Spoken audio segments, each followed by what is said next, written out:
Assalamualaikum warahmatullahi wabarakatuh. Nama saya Kaisar Putra Harjanto, kelas 12 AKL. Di sini saya akan presentasikan tentang perpajakan.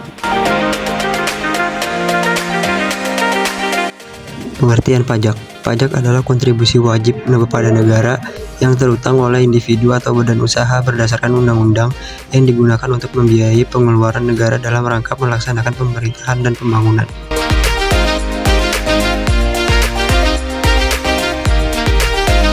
Jenis-jenis pajak.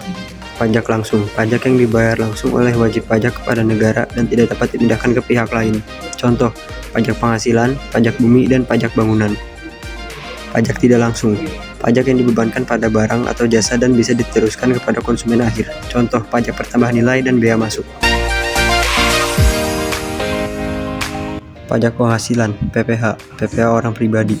Dikenakan pada penghasilan yang diterima oleh individu. Penghasilan ini bisa berasal dari gaji, usaha, investasi, dan sebagainya. PPh badan. Dikenakan pada penghasilan yang diterima oleh badan usaha atau perusahaan. Pajak pertambahan nilai. PPN adalah pajak yang dikenakan atas setiap transaksi jual beli barang atau jasa.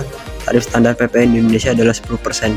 PPN ini biasanya dibayar oleh konsumen, tetapi dipungut dan disetorkan oleh pedagang atau penyedia jasa. Wajib pajak. Wajib pajak orang pribadi. Individu yang memiliki penghasilan melebihi batas tertentu wajib membayar pajak. Wajib pajak badan. Badan usaha atau perusahaan yang memperoleh penghasilan juga dikenakan pajak.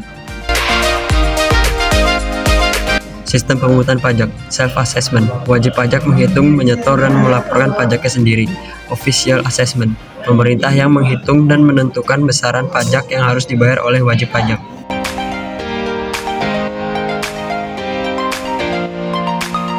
Penghindaran dan pengelakan pajak. Penghindaran pajak, tax avoidance, upaya yang sah untuk mengurangi kewajiban pajak dengan cara memanfaatkan celah hukum. Pengelakan pajak, tax evasion, tindakan ilegal yang dilakukan untuk menghindari kewajiban pajak seperti tidak melaporkan pendapatan atau menggunakan faktur palsu. Fungsi pajak, fungsi anggaran, budgeteer. Pajak berfungsi untuk menghasilkan pendapatan negara yang digunakan untuk membiayai pengeluaran pemerintah. Fungsi mengatur, reguleren. Pajak digunakan untuk mengatur kegiatan ekonomi seperti dengan mengenakan pajak lebih tinggi pada barang mewah. Fungsi keadilan sosial. Pajak berfungsi untuk menciptakan pemerataan dalam distribusi kekayaan pendapatan. Sekian presentasi dari saya, kurang lebihnya mohon maaf. Wassalamualaikum warahmatullahi wabarakatuh. Terima kasih.